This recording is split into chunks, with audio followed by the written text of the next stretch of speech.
오늘은 구원받으면 달라지는 것, 변화되는 것을 중심으로 살펴볼 텐데요. 구원받으면 달라지는 것. 여러분 구원받고 달라졌습니까? 뭐가 달라졌어요? 행동이 달라질 수도 있어요. 그렇죠. 예, 달라질 수 있어요. 예. 그래서 이제 구원받으면 변화가 분명히 일어나는데 사실 우리가 몇 가지는 교리적으로 봤어요. 양자된 것도 변화된 거고 거듭난 것도 변화된 거잖아요. 그렇죠? 예, 이미 변화가 되었어요. 내적 변화가 있고요. 외적 변화가 있어요. 이 내적 변화는 절대적인 거예요. 외적 변화는 절대적인 것이 아닙니다. 우리가 오늘 살펴볼 것은 내적 변화들이에요. 외적 변화도 있어요. 구원받은 사람들이 생활이 좀 달라지고 간증이 되는 행실들을 합니다. 실행적인 면에서 예를 들어서 구원받고 났더니 내가 구령의 열정에 생겨서 복음 전했어요. 좋은 간증이에요. 구원받았더니 내가 성경 공부에 열의가 생겼어요. 좋은 자세예요. 구원받았더니 내가 예전에 나쁜 짓 한 것들이 기억나서 참으로 부끄럽고 앞으로는 올바른 행실을 하려고 노력하고 있어요. 좋은 결과예요. 하지만 이러한 결과들이 나오지 않으면 구원받지 않은 걸까요? 아니잖아요. 저 개인적으로 말해도 저도 변했어요. 저는 구원의 확신이 없었을 때도 종교 생활을 했었거든요. 종교 생활을 해서 특히 대학교 때는 선교단체에 소속되어가지고 조그만 선교단체 소책자로 전도도 많이 해봤고, 근데 제가 전도할 때는 한 명도 구령이 안 되는 거예요. 딴 분들은 이렇게 전도하면 영접했단 말 많이 하는데 전 하나도 안 됐었거든요. 근데 제가 구원받고 나서 교회에서 청년들하고 전도하러 나갔더니 복음전하러 나갔더니 구원받는 거예요. 저는 제가 복음전에서 처음 구원받은 그 상황을 잊지 못해요. 그 사람의 얼굴은 기억나지 않지만 그때 그 느낌은 잊지 못하거든요. 복음 전할 때마다 다 구원받지는 않지만 열매들을 주시더라고요. 그래, 생명이 있으니까 생명을 낳는구나. 좋은 간증일 수가 있어요. 하지만 그것은 제 간증입니다. 모두가 저랑 똑같으라는 법은 없는 거잖아요. 당연히 구원받으면 열매를 맺는 것이 올바르지만 이건 올바른 당위성을 말하는 것이지 그렇게 안 되면 구원받은 것이 아니다 라고 할 수 있는 것이 아니란 얘기죠. 제가 여러분이 길에서 누군가에게 복음을 전했어요. 공원에 전했어요. 그 사람을 교회까지 데리고 와서 계속 양육을 시키면 그 사람은 변화되겠죠. 많은 부분에서 주님의 일꾼이 되겠죠. 하지만요, 여러분이 거리에서 복음 전해서 누군가에게 영접을 시키고 구원받았습니다 하고 보내는데 이 사람은 어떠한 교회 생활도 안 하고 아무것도 안 하고 여전히 세상에서 살아요. 이 사람이 뭘 알고 변화가 되고 하겠어요? 성령께서 계시면 다 변화된다. 아니에요. 성령께서 계시지만은 육신이 막고 있잖아요. 육신이 막고 있으면 성령께서 내 안에 계시다는 것뿐이지 활동하지 못하세요. 그럼 뭐예요? 구원받고도 생활의 변화가 없는 사람들이 많아요. 그럼 생활의 변화가 없다고 구원받지 않는 거냐? 그건 아니죠. 물론 점검해 볼 필요는 있죠. 내가 정말 구원받았나? 점검해 볼 필요는 있지만 점검은 뭘로 해요? 내 생활의 변화로 점검하는 게 아니라 왜 저 형제님은 구원받고 달라졌는데 난 왜 똑같지? 왜 저 사람들을 간증처럼 만들지? 이런 행실에 관련된 거로 점검하라는 것이 아니라 말씀을 통해서 내가 이 말씀을 제대로 믿었구나. 말씀으로 점검해서 구원받았으면 구원받은 거예요.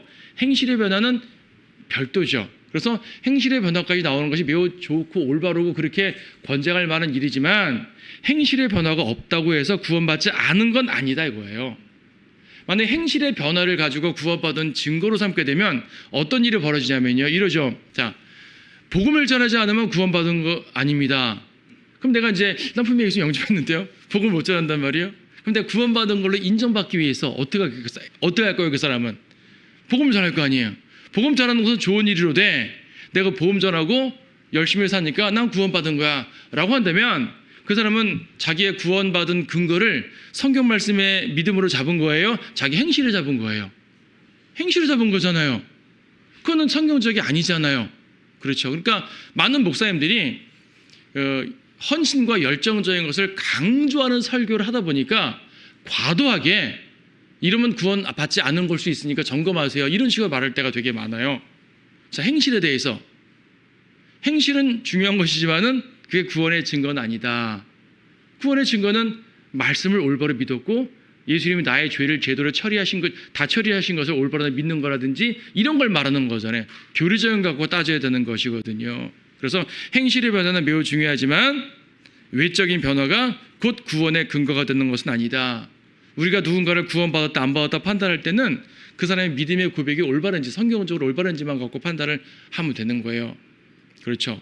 행실의 변화는 우리가 또 지속적으로 성장하는 가운데 변화될 수 있도록 우리가 도움을 서로 세워주면 되는 거죠. 그래서 오늘 다룰 것은 외적인 변화를 다루지 않고요, 내적인 변화에 대해서만 다루려고 해요. 내적인 변화는 눈에 보이지는 않지만 실제로 일어난 거죠. 자, 구원받은 사람들은 38가지의 변화가 일어난다 이런 말 많이 들어보셨죠?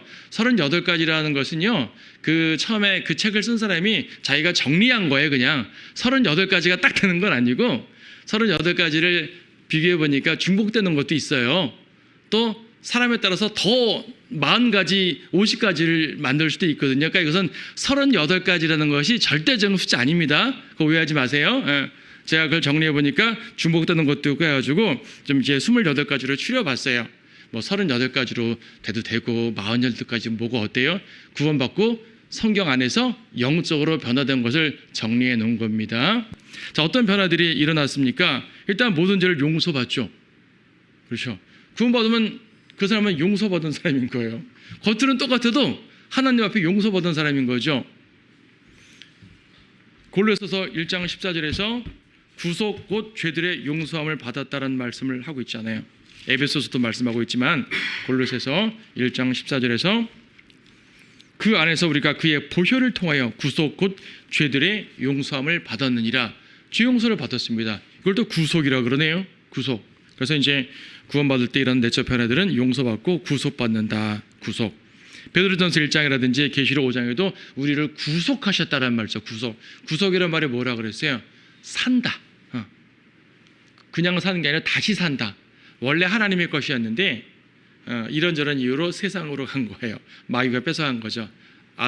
하나님께 창조물, 하나님의 백성이었죠. 하나님 피조물이었잖아요. 근데 이제 마귀에게 가버린 거잖아요. 사용하시는 거 주님께서. 이스라엘 민족적 구속이 있고 우리 개인의 구속이 있고 신약적으로는 우리 개개인이 구원받은 것을 구속받은 거라 말하죠. 우리가 주님의 소유가 되었다는 말이에요. 구원받았다는 말과 같은 개념이지만은 이제 용어의 의미가 좀 차이가 있는 거죠.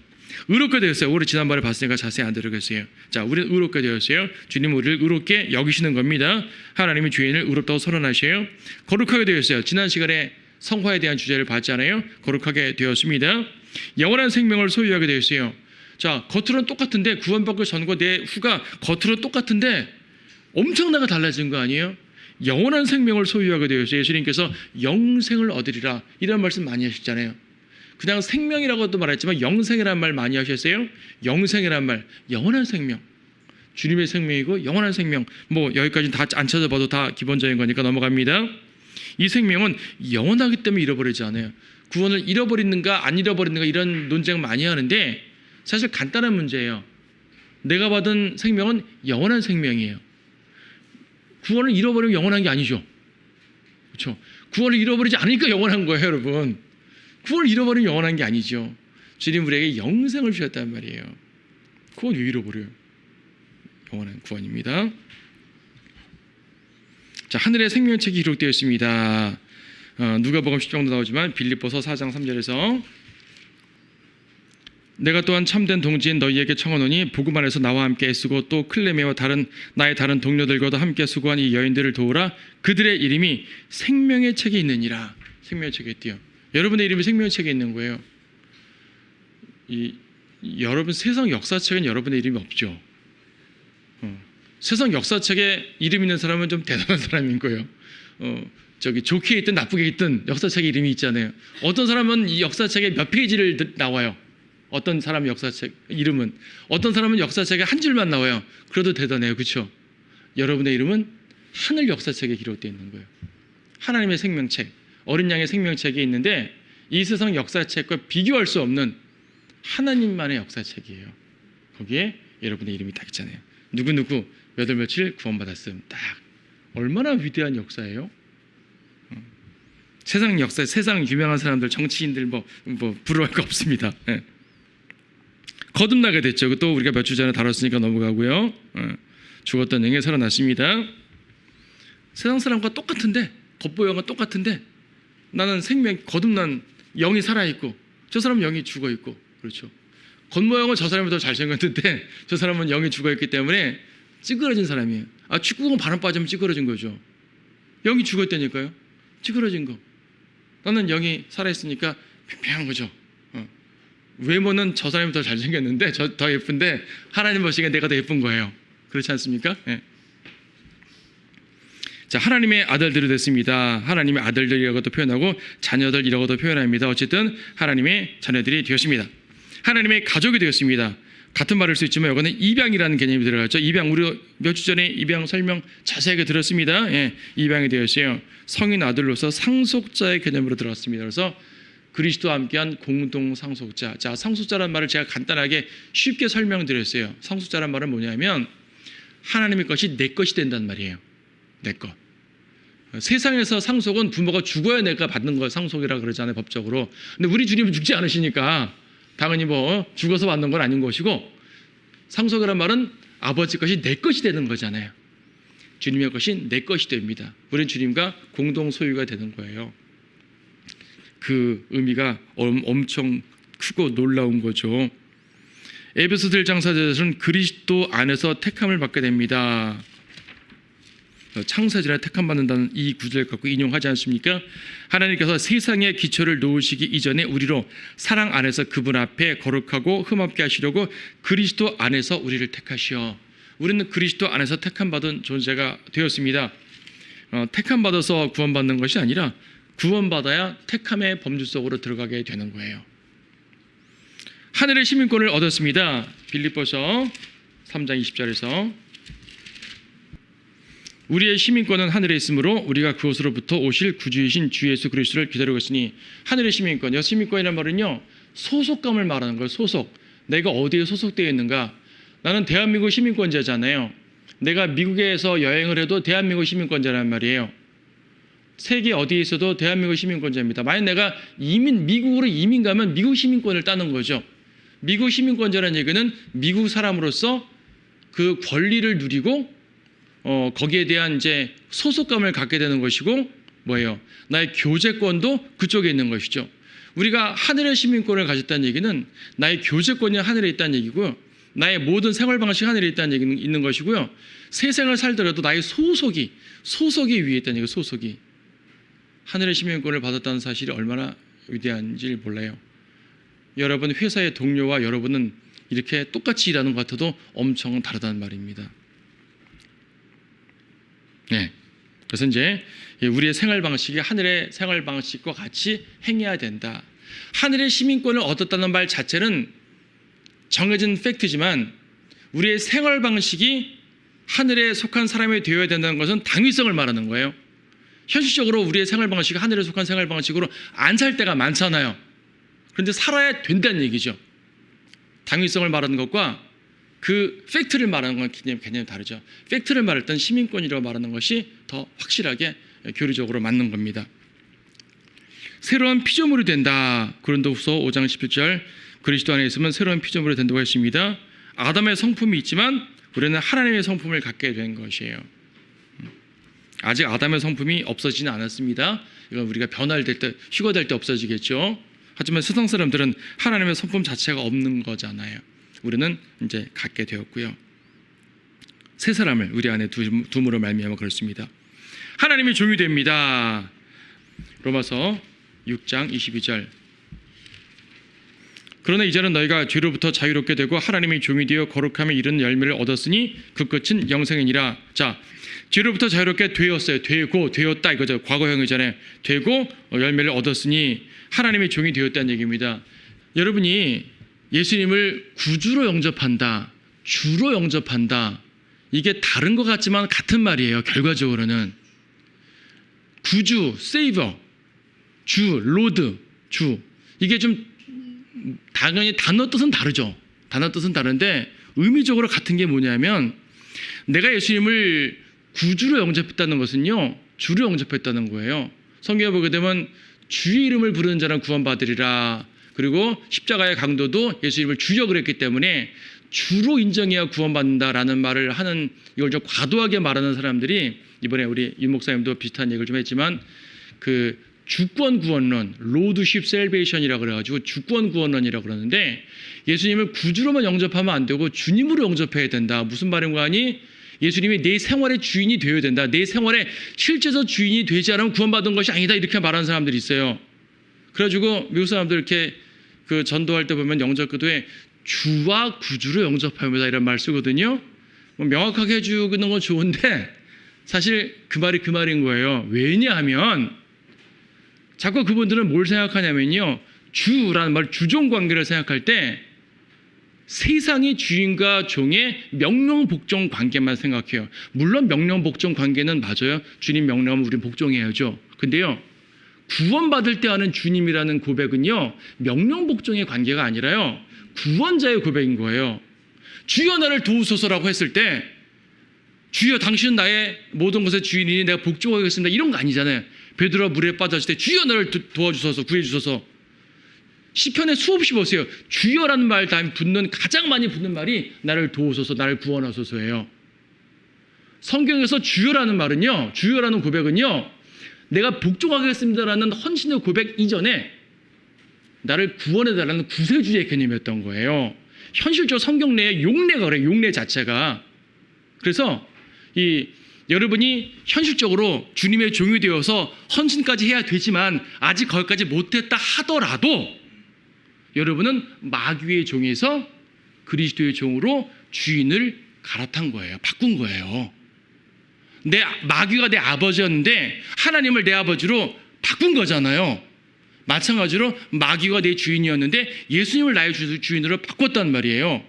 마귀가 주인이었을 때 나를 학대하고 괴롭히고 나를 멸망시키는 주인이었는데 예수님은 나를 사셨고 구원하셨고 사랑하시고 나를 아들로 삼으시고 자유롭게 해방시키는 그런 주인이란 선하신 주인이란 얘기죠.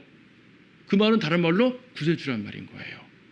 그래서 당연히 우리는 구원받고 나서 예수님을 내 인생의 삶의 주로 여겨서 당연히 헌신해서 가야 되는 건 당연히 맞는 말이지만 그게 구원은 아니란 얘기예요. 헌신해야 구원받는 게 아니잖아요. 구원받은 사람이 헌신하는 것이지.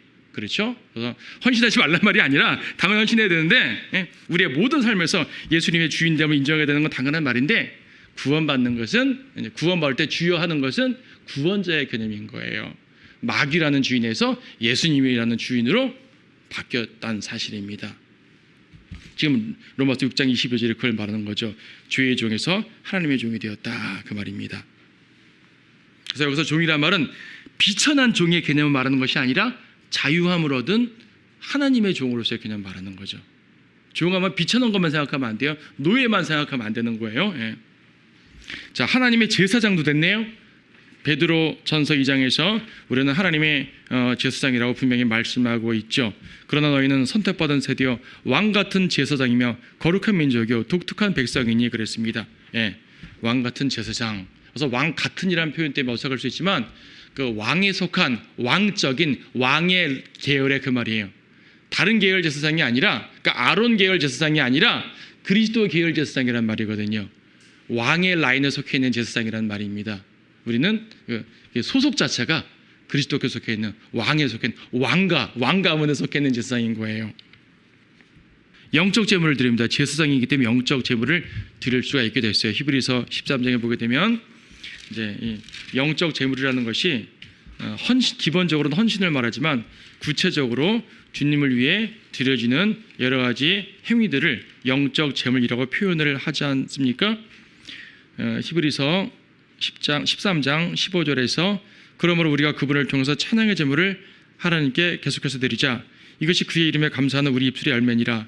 또한 선을 행함과 함께 나누는 것을 잊지 말자. 하나님께서는 그러한 제물들을 매우 기뻐하시느니라. 선을 행하는 건 매우 좋은 일인데 세상 사람들이 선을 행하는 것은 하나님께 받아들여지는 게 아니에요.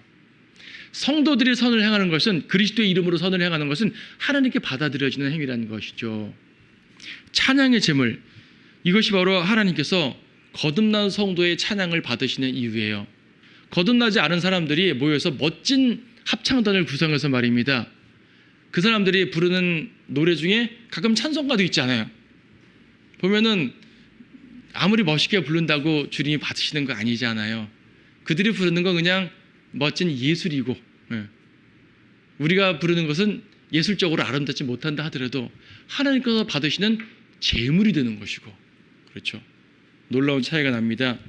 이렇게 달라지는 거예요. 구원받으면 여러분의 기도와 찬송과 행위가 연합될 수 있는 상태가 됩니다. 성령의 기름 부음을 받습니다. 기름 부음을 받죠. 네, 하나님의 백성으로 구별하시는 거죠. 고린도후서 1장 21절에서 많은 일반 제독교원 교회들에서 기름 부음 말할 때 방언 받거나 이런 특별한 걸 받아야지 기름 부음 받는다고 말하는데 그거는 100% 잘못된 것이고요. 그렇죠. 또한 목사 안수 받으면 기름 부음 받은 거다. 그것도 당연히 아닙니다. 목사 안수는 별도로 하나님께서 일을 시키는 특별한 상황이긴 하지만 그렇다고 그것이 기름 부음은 아니죠. 기름 부음은 뭐라 그랬어요? 여러분이 구원 받을 때 성령께서 오시는 게 기름 부음인 거예요. 그 몇 절이에요? 고린도후서 1장 21절에서 이제 우리를 너희와 함께 그리스도 안에서 확정하시고 우리에게 기름 부으신 그분 하나님이시니, 여기서 우리가 꼭 바울 사도 자신 사역자들만 말하는 우리겠어요? 전체 문맥적으로 그리스도인들 다 말하는 거예요. 그분은 또한 우리를 인치시고 우리 마음속에 성령의 보증을 주셨느니라. 바울과 바나바 같은 이 사역자들에게만 한 우리가 그 말이 아니죠. 여기서 우리는 성도들 자체를 말하는 거거든요. 그렇죠? 우리에게 기름 부으시고 인치시고 성령의 보증을 주신 거예요. 인치셨단 말은 하나님의 소유로 도장 찍었다는 얘기죠. 보증이란 말도 같은 말 아니겠습니까? 그래서 구원의 영원한 보장이냐 아니냐 이런 말 쓸데없는 말이에요. 사실 그 논쟁 자체가 의미가 없는 거예요. 주님의 소유로 도장을 꽉 찍었는데 어떻게 사탄이 뺏어가요? 우리의 실행 중에 사탄이 많이 영향을 줄 수는 있고 나를 죄짓게 할 수 있고 하지만 내 혼을 주님으로부터 뺏어가진 못하죠. 주님께서 강력하게 도장을 찍으시고 보증을 해주셨기 때문입니다.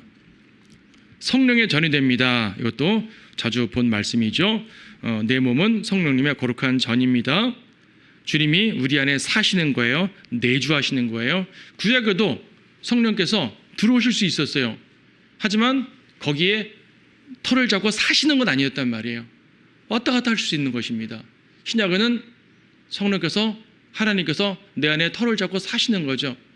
여러분이 예수를 영접하는 순간, 마음을 열고 영접하는 순간 그분이 내 안에 들어와 사시는 거예요. 다만 그분의 역사가 강할 수가 있고 약할 수가 있고, 나의 육신이 너무 강해서 성령의 역사를 소멸시킬 수 있지만은 성령님 자신이 없어지는 건 당연히 아니죠. 성령의 내주하심. 주님 성령만이 우리 안에 오시는 것이 아니라 우리도 주님 안으로 들어가요. 예수님의 말씀이 참 오묘하죠. 내가 내 안에 있고 내가 내 안에 있고. 이게 세상 철학자는 참 어렵대요. 제가 예전에 그 철학자가 말하는 걸 들었어요. 참 작은 성경 요한복음 말씀에 가장 어려운 말씀이 내가 내 안에, 내가 내 안에, 이게 제일 어렵대요. 그렇죠. 그릇이라면 작은 그릇이 큰 그릇에 들어갔죠. 큰 그릇은 작은 그릇에 못 들어갈 거 아니에요. 어떻게 돼요 이게? 내가 내 안에, 내가 내 안에. 물론 주님은 내 말이 너희 안에라고 말함으로써 그 의미를 설명해 주셨지만 그냥 그 직접적으로 내가 내 안에, 내가 내 안에 이 말씀도 하셨거든요. 무슨 말이에요? 하나가 된단 말이죠. 또 어떤 의미로 그렇게 말할 수 있습니까? 성령께서 내 안에 내주하신다는 것은 주님이 내 안에 계시는 것이고, 내가 그리스도의 몸 안으로 들어갔으니까 내가 그분 안에 있는 것이고. 그렇죠? 세상 철학자는 이해할 수가 없어요. 성경을 읽어도 이해가 안 된대요. 직접 고백했어요. 저는 이해가 안 됩니다. 우리는 아는데 하나님의 말씀을 통해서. 그렇죠? 거듭나서 하나님 말씀을 영적으로 이해하니까 이해할 수 있는 겁니다. 그래서 이제 그리스도의 몸이 되니까 우리는 모두는 몸 안에 있는 지체들이니까 한 몸이라는 사실을 항상 기억해야 되겠죠. 우리가 주님의 몸 안에 들어갔다는 말은 그리스도 안으로 침례받았다는 말로도 설명이 되는 거죠. 그리스도 안으로 푹 잠기는 거. 침례라는 단어 뜻 자체가 푹 잠기는 걸 말하는 것이니까 물 침례는 물에 잠긴다면 영적 침례는 그리스도 안으로 잠기는 거죠. 로마서 6장 3절에서 예수 그리스도 안으로 침례받은 우리가 그의 죽으심 안으로 침례받은 것을 알지 못하느냐. 그래서 영적 침례 혹은 성령 침례라고 표현할 수도 있는 것이죠. 주님과 연합하게 되는 것이고. 자, 또 구원받을 때 어떤 변화가 일어나면 성령의 은사를 받습니다. 고린도전서 12장 11절 은사를 활용하는 것은 별도고요. 주님께서 주시긴 주신다는 얘기죠. 고린도 전서 12장 11절에서 그러나 이 모든 일은 한 분이신 같은 성령께서 역사하시어 그분께서 원하시는 대로 각 사람에게 나눠주시느니라. 원하시는 대로 나누어 주신다고 했기 때문에 똑같은 은사는 아닐 수 있죠. 여기서 은사라는 말로 번역을 했지만 이건 기프트, 선물이라는 말이에요. 선물이라는 말인데 헬라어로 카리스마라고 부르죠. 그래서 이제 제가 지난 다른 시간도 말씀드렸지만 세상에서 저 사람은 카리스마 있어 라고 말하는 그 카리스마가 신적 선물을 받았으니까 그런 권위가 있다라는 말로 단어 뜻이 변형되어서 어떤 권위적인 표현으로 세상 사람들은 쓰지만 카리스마라는 말 자체는 선물인데 하나님이 주신 선물이란 말이죠. 구원이라는 선물 말고 구원 이후에 주님께서 필요에 따라서 사역하기 위해서 주시는 다양한 이제 은사들을 말합니다. 주님이 원하신 대로 주시기 때문에 사람마다 다를 수가 있겠죠. 구원받지 않은 사람은 절대 누리지 못할 일들입니다. 하나님과 화해하게 됐습니다. 하나님과 화해하게 되었다, 화목하게 됐다, 뭐 같은 표현을 할 수도 있겠지만 로마서 5장 10절에서 우리가 원수 되었을 때에도 그의 아들의 죽음으로 인하여 하나님과 화해하게 되었으니 화해하게 되었다 이거죠. 구원받았으면 화해하게 되었어요. 구원받지 않았으면 하나님과 원수 관계. 전능하신 분과 원수진다는 건 어떤 의미일까요? 여러분, 전능하신 분이 내 편이냐 남의 편이냐에 따라서 확 달라져요. 구약에 이스라엘이 이방인과 싸우시단 말이에요. 우리 오늘 아침 여리코 얘기 봤지만은 이스라엘과 여리코 시민하고 봤을 때 말입니다. 하나님이 전능하시다는 것은 팩트예요. 근데 전능한 하나님이 여리코 편이에요, 이스라엘 편이에요? 이스라엘 편이잖아요. 그래서 전능하신 하나님이 이스라엘 편이기 때문에 이스라엘 백성은 행복한 것이고, 전능하신 하나님이 여리코의 원수니까 여리코인들은 불행한 것이죠. 전능하신 하나님을 원수로 놓은 사람들은 불행한 거예요. 전능하신 하나님을 내 아버지로, 그렇죠?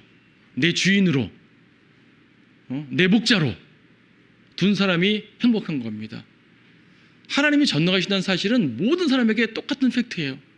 그 전능하심을 누구를 위해 사용하느냐가 다른 것이죠.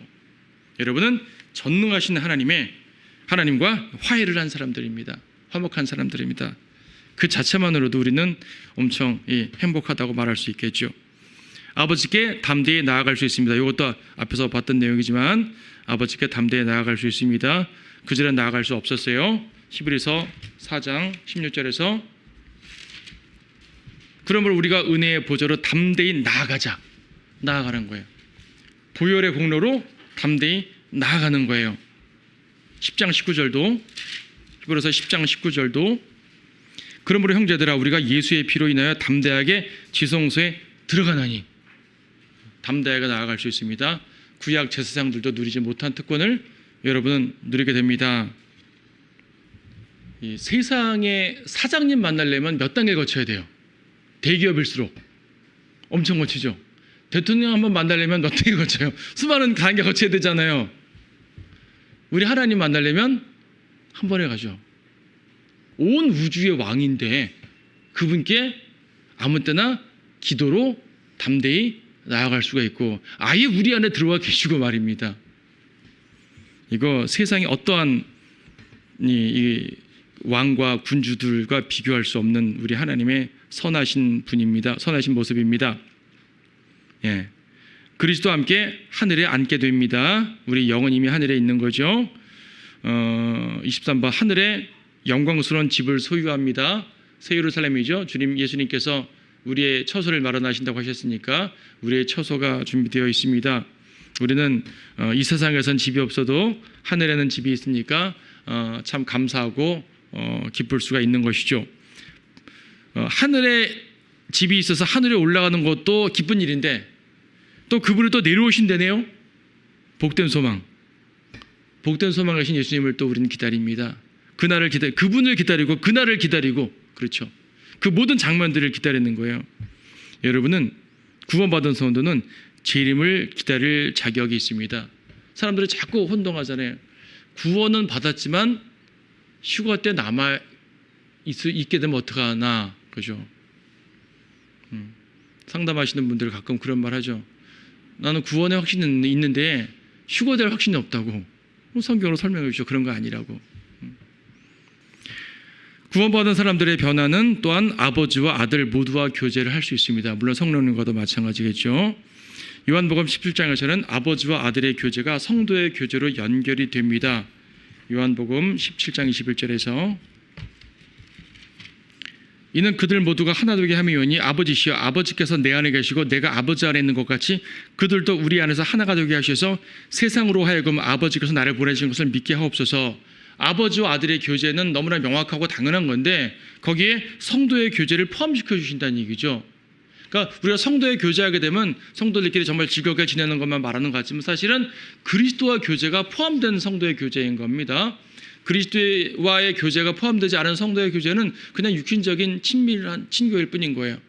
여러분이 온전한 성도의 교제를 하고 있으면 그리스도께서 그 안에 계신 거예요. 바로 두세 사람이 모여도 내가 너희 함께 한다고 약속까지 해주셨지 않습니까?